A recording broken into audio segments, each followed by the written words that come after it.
घरों में साड़ी और पेटीकोट पहन के अपने घरों में बैठ जाएं, क्योंकि इनके बस की कुछ नहीं है। सब कुछ राम जी ने किया है, सरकार कुछ नहीं कर रही है। सरकार बिल्कुल पाक साफ है, सरकार बहुत सीधी है, बड़ी मासूम है, वो कुछ नहीं कर रही है। पर वो है क्यों? उसको तो झोला उठाना चाहिए और निकल लेना चाहिए। जब वो कुछ कर ही नहीं रहा है तो उसको झोला उठा के निकल लेना चाहिए। जिसके नाम पर ये सत्ता में आए हैं, जिनके नाम पर इन्होंने मंदिर का वो निर्माण कर रहे हैं और जिनके नाम पर ये वोट हथिया कर सत्ता में बैठे हुए हैं, कल को ये उनको भी दोष देने लगेंगे, क्योंकि ये किसी के नहीं है। ना ये हिंदू के हैं, ना ये मुसलमान के हैं, ना किसी के, ये किसी के नहीं है। शासन को ये कहती हूँ, अगर आंखें नहीं खोल सकते तो चूड़ियाँ पहन लो, पेटीकोट पहन लो, ब्लाउज पहन लो, साड़ी लपेट लो और घर में बैठो और महिलाओं को छोड़ दो, न्याय करने दो। और जब महिलाएं न्याय करेंगी ना तो तुम लोगों से अच्छा न्याय करेंगी। जो घर अच्छा चला सकती है ना, वो सरकार अच्छा चला सकती है, वो न्याय अच्छा कर सकती है। तो तुम लोगों की हमें जरूरत है। टीवी चैनल के माध्यम से मैं कहना चाहती हूँ, चूड़ियाँ भी नहीं पहनने लायक है इनको तो, बल्कि मैं कह रही हूँ इनको भी जूते मारने चाहिए। महिलाएं तो क्या, महिलाएं इनको जूते मारें जब ये सुधरेंगी। इनके घर की बेटियों के रेप होंगे जब ये सुधरेंगी।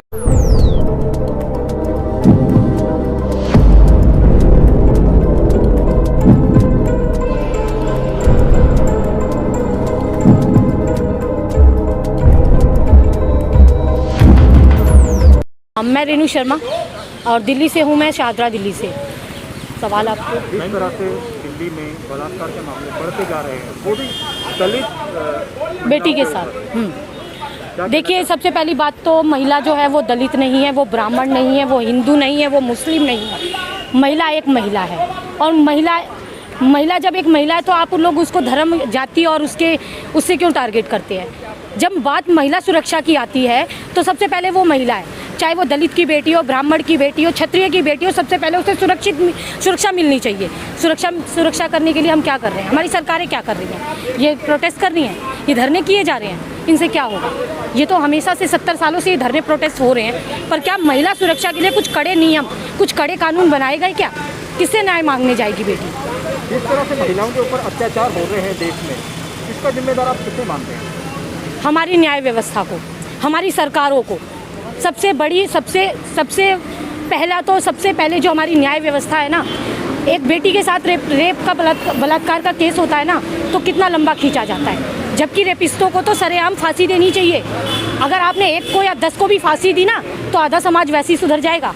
लेकिन न्याय पाने के लिए ना हमें सदियों लड़ाई करनी पड़ती है। कहाँ दिन प्रतिदिन ये महिलाओं पे अत्याचार बढ़ते जा रहे हैं। वहीं तो केंद्र की भाजपा सरकार है, वो कह रहे हैं कि देश में बेटियां तो सुरक्षित। अच्छा जी, इनकी बेटियां, ये बेटियां सुरक्षित करेंगे? इनकी महिलाएं, महिला आयोग वाली स्मृति ईरानी जी, निर्मला ताई जी, ठीक है, ये कभी महिला मुद्दे पे नहीं बोलती हैं। लेकिन अभी सिलेंडर का रेट, अगर कोई और सरकार होती ना तो सिलेंडर लेके रोड पे बैठ जाती। क्या कर रही है ये? 9 साल की बच्ची का रेप हुआ, आज 7 साल की बच्ची का सुबह आज मयूर विहार में रेप हुआ। कौन से मुद्दे पर ये लोग निकले हैं? कौन से मुद्दों पर इन्होंने सरकार को घेरा है? ये अपनी सरकार के खिलाफ कुछ नहीं बोल सकते। क्यों नहीं बोल सकते भाई? तुम भी तो महिला हो ना। जब तक तुम्हारे घर की बहू बेटियों के साथ ये चीज़ें नहीं होंगी तब तक तुम्हारी आंखें नहीं खुलेंगी। आप महंगाई की बात करें, वहीं कल 2 दिन पहले एक भाजपा नेता का उत्तर प्रदेश से बयान आया है कि महंगाई का कोई मुद्दा ही नहीं है देश में। अच्छा जी, मुद्दा नहीं है? जरा उनसे ये पूछिए जीडीपी ग्रोथ कितनी आ गई है हमारी? माइनस में जीडीपी ग्रोथ है। दुनिया भर के कारोबार बंद हो चुके हैं, बिजनेस बंद हो चुके हैं, कंपनियां बंद हो चुकी हैं, कॉरपोरेट्स बंद हो चुके हैं। उनसे जुड़े हुए फैक्ट्री वर्कर, एक फैक्ट्री में अगर 300 फैक्ट्री बंद होती है ना तो 300 फैक्ट्री में जो मजदूर काम करते हैं ना, उनके साथ उनका परिवार होता है और वो परिवार रोड पे आ गया है, भूखे मर रहे हैं वो लोग। महंगाई चरम पर है और कह रहे हैं महंगाई कोई मुद्दा नहीं है, क्योंकि इनके लिए मुद्दा हो ही नहीं सकता। इनके पेट भरे जा रहे हैं। मैडम, जीडीपी को लेकर बार-बार भारतीय जनता पार्टी और उसके नेता ये कहते हैं कि आज जो जीडीपी जो गिरी है वो कांग्रेस की देन है। ओह, कांग्रेस की देन है? आप बांग्लादेश की बात क्यों नहीं करते हैं? आप नेपाल की बात क्यों नहीं करते हैं? वो तो छोटे से देश है ना हमारे देश से, बल्कि ये समझ लीजिए कि वो बहुत छोटे देश हैं, हमारे पड़ोसी देश हैं। लॉकडाउन वहाँ भी लगा है, कोरोना वहाँ भी आया है, सारी व्यवस्थाएं वहाँ भी हैं, वहाँ की तो जीडीपी बढ़ रही है। क्यों बढ़ रही है भाई? और आप लोग ऐसा कौन से सरकार चला रहे हैं कि देश की प्रोडक्शन को आप लोगों ने बिल्कुल जीरो कर दिया है? कुछ दिन पहले मध्य प्रदेश के मंत्री के भी बयान आए थे। उन्होंने कहा था कि जो 47 में जो नेहरू जी ने लाल किले की प्राचीन से जो भाषण दिया था उसकी वजह से आज महंगाई बढ़ रही है। शुक्र कीजिए जी, इन्होंने राम जी को नहीं दोष दिया। कल को ये भी कह सकते हैं जी श्री राम जी दोषी हैं हर चीज़ के लिए, तो क्या करेंगे? तो ये कहेंगे जी श्री राम जी दोषी हैं, श्री राम जी दोषी हैं। जिसके नाम पर ये सत्ता में आए हैं, जिनके नाम पर इन्होंने मंदिर का वो निर्माण कर रहे हैं और जिनके नाम पर ये वोट हथिया कर सत्ता में बैठे हुए हैं, कल को ये उनको भी दोष देने लगेंगे, क्योंकि ये किसी के नहीं है, ना ये हिंदू के हैं, ना ये मुसलमान के हैं, ना किसी के, ये किसी के नहीं है, ये सिर्फ अपने हैं। इनको 80% बोस ओबीसी वाले देते हैं और ओबीसी वाला सबसे ज़्यादा ठगा गया है, सबसे ज़्यादा तबाह ओबीसी वाला हुआ है और 80% जो ओबीसी का वोट है वो सारा भाजपा को जाता है। देश में जो महिलाओं के ऊपर अत्याचार और बलात्कार के मामले जो बढ़ रहे हैं, उसके लिए क्या सजा होनी चाहिए? भैया हमारे पर छोड़ दें, हम तो काट के फेंक देंगे। 10, 20, 50 को जब काट के फेंका जाएगा ना महिलाओं के द्वारा, तो शायद इन लोगों को शर्म आ जाए और शायद ये चूड़ियाँ पहन के अपने घरों में साड़ी और पेटीकोट पहन के अपने घरों में बैठ जाएं, क्योंकि इनके बस की कुछ नहीं है। अगर इनके बस की कुछ होता ना तो आज ये मुद्दे नहीं होते। एक कानून पास करना है, सिर्फ एक कानून। क्यों? क्या बलात्कार पे फांसी की जो सजा है वो अन्य देशों में नहीं है, पर हमारे देश में क्यों नहीं हो रही है? क्यों नहीं कर रहे हैं ये चीज़ ये लागू यहाँ पर? कारण क्या है? क्यों करेंगे? ये इसलिए नहीं करेंगे क्योंकि इनकी खुद की पार्टियों में दरिंदे बैठे हैं। कुलदीप सिंह सेंगर सबसे बड़ा जीता जागता उदाहरण है। अभी मैं हाथरस का जो केस हुआ है उस पर आप लोगों का ध्यान आकर्षित करना चाहती हूँ। बताइए उस बच्ची के साथ क्या हुआ और करवाने वाले कौन लोग? जबकि योगी जी की सरकार है ना, ये कहते हैं ना महिला सुरक्षित है, योगी जी की सरकार है ना। सारा दोष इन्होंने एसडीएम के ऊपर डाल दिया, डीएम के ऊपर डाल दिया। आप कहाँ हो? आप तो नंबर 1 का तमगा लेना चाहते हो कि नंबर 1 है पूरे इंडिया के अंदर उत्तर प्रदेश। हाथरस की बेटी सीधा साधा उदाहरण है।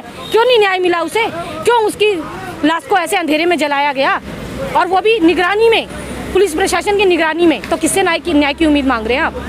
इनसे कोई न्याय की उम्मीद नहीं है। हमारे हाथ में दे दो जी, हम काट के फेंक देंगे। 20-50 को काटेंगे ना, अपने आप ये लोग दरिंदे अपने आप सुधर जाएंगे। मैडम, जैसा कि देश में पिछले कुछ दिनों में एक कानून बनाया गया है कि बच्चों के साथ जो बलात्कार करेगा उसको फांसी की सजा होगी। पास कब करेंगे? उसके बावजूद भी देश में ऐसे केस बढ़ते ही जा रहे हैं। बिल्कुल जी, आपको 2 केस तो मैंने अभी हाल फिलहाल के ही गिनवा दिए ना। एक तो आपका ये जो कली के साथ हुआ है और आज मयूर बिहार में हुआ है, ये 2 केस तो अभी आपके सामने। और ऐसे अनगिनत केस अगर पूरे देश में देखे जाए ना जाने कितने रजिस्टर्ड होते हैं, कितने तो होते ही नहीं है डर के मारे, क्योंकि उन्हें पता है न्याय मिलना ही नहीं है। वो अपने बच्चे को शांत करा देते हैं। बहुत सारी बच्चियां मर जाती हैं। एक बात बताइए, फिर किससे न्याय मांगी जाए? और जो थोड़े से आप लोग हर बात को संवेदनशील बोलते हो, भैया संवेदनशील मुद्दा है, फिर इस पर आप कोई ठोस प्रहार क्यों नहीं करते हो? संवेदनशील मुद्दों पर हमेशा ठोस प्रहार करने की जरूरत है। कानून व्यवस्था को मजबूत कीजिए, न्यायालय व्यवस्था को मजबूत कीजिए, कानून व्यवस्था को मजबूत कीजिए। सब कुछ तो लचर है, किससे न्याय की उम्मीद करें? मैडम, जो दिल्ली के अंदर जो केस हुआ है बलात्कार का जी गुड़िया के साथ, जी, उसके लिए क्या इंसाफ होना चाहिए? किस तरह से होना चाहिए, कार्रवाई होनी चाहिए? सबसे पहली बात तो ये है कि प्रोटेस्ट करने से कुछ नहीं होगा जी। अगर आप बच्ची के साथ सचमुच न्याय करना चाहते हैं ना, तो रेपिस्ट को सीधा फांसी दीजिए, सीधा फांसी दीजिए। अगर उसको आपने फांसी दे दी ना तो 10 के दिन में दहशत और डर अपने आप बैठेगा, लेकिन आप वो नहीं करोगे। आपको प्रोटेस्ट करना होता है, आपको धरना करना होता है, संसद घेराव करना होता है। ये कोई मुद्दा नहीं है। आप सिर्फ फांसी 1 महीने के अंदर आप फांसी का प्रावधान अगर कर देना तो आधे रेप केस तो वैसे ही बंद हो जाएंगे। आखिर में क्या मैसेज है आपका? मैं तो प्रशासन के लिए, प्रशासन को ये कहती हूँ, अगर आंखें नहीं खोल सकते तो चूड़ियाँ पहन लो, पेटीकोट पहन लो, ब्लाउज पहन लो, साड़ी लपेट लो और घर में बैठो और महिलाओं को छोड़ दो, न्याय करने दो। और जब महिलाएं न्याय करेंगी ना तो तुम लोगों से अच्छा न्याय करेंगी। तुम लोगों जो घर अच्छा चला सकती है ना, वो सरकार अच्छा चला सकती है, वो न्याय अच्छा कर सकती है। तो तुम लोगों की हमें ज़रूरत नहीं है। अभी भी सरकार में बहुत सी महिलाएं, सरकार में महिलाएं वो हैं कहाँ? उनमें से एक का बयान आप मुझे दिखा दीजिए, एक का, सिर्फ एक का बयान दिखा दीजिए उन्होंने इस मुद्दे पर कुछ बोला हो। क्या बोला है? आपके टीवी चैनल के माध्यम से मैं कहना चाहती हूँ, ईरानी जी का एक वो दिखा दीजिए मुझे, मीनाक्षी लेखी जी का दिखा दीजिए, किसी एक का बयान दिखाइए ना मुझे कि उन्होंने इस मुद्दे पे कुछ बोला। हाँ, उल्टा मैंने उनको ये दिल्ली हाट में उनको शॉपिंग करते बहुत देखा। मैंने उसी दिन शॉपिंग करते देखा जिस दिन ये लड़की के साथ, जो 9 साल की बच्ची के साथ बलात्कार हुआ है।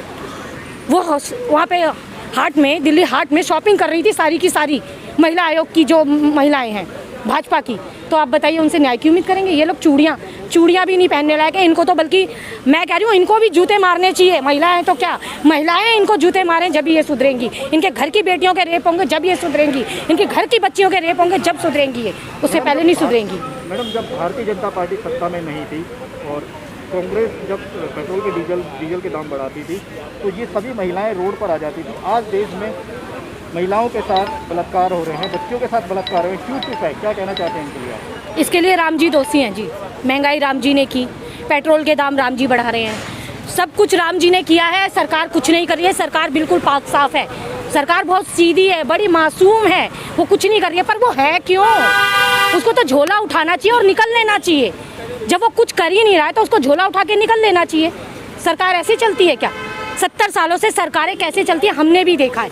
जनता को ना इतने सारे प्रोटेस्ट तो शायद ही नहीं हुए होंगे जितने इनके कार्यकाल में हुए हैं, फिर भी कहते हैं सरकार चल रही है, अच्छी चल रही है। कहाँ से अच्छी चल रही है? कौन सा हिंदू सेफ है? मैं ब्राह्मण बेटी हूँ, मैं तो अपने आप को सेफ महसूस नहीं कर रही हूँ। अगर मैं इतनी स्ट्रांग नहीं हूँ तो मैं कैसे सेफ महसूस करूँगी? आप बता दीजिए, कौन से हिंदू को ये मजबूत करे? वो जो इनके तल्ले चाटते हैं, वो जो इनको बटर लगाते हैं, वो जो इनके पार्टी का कार्यकर्ता है, जो मेन मुद्दों को भटकाया जाता है,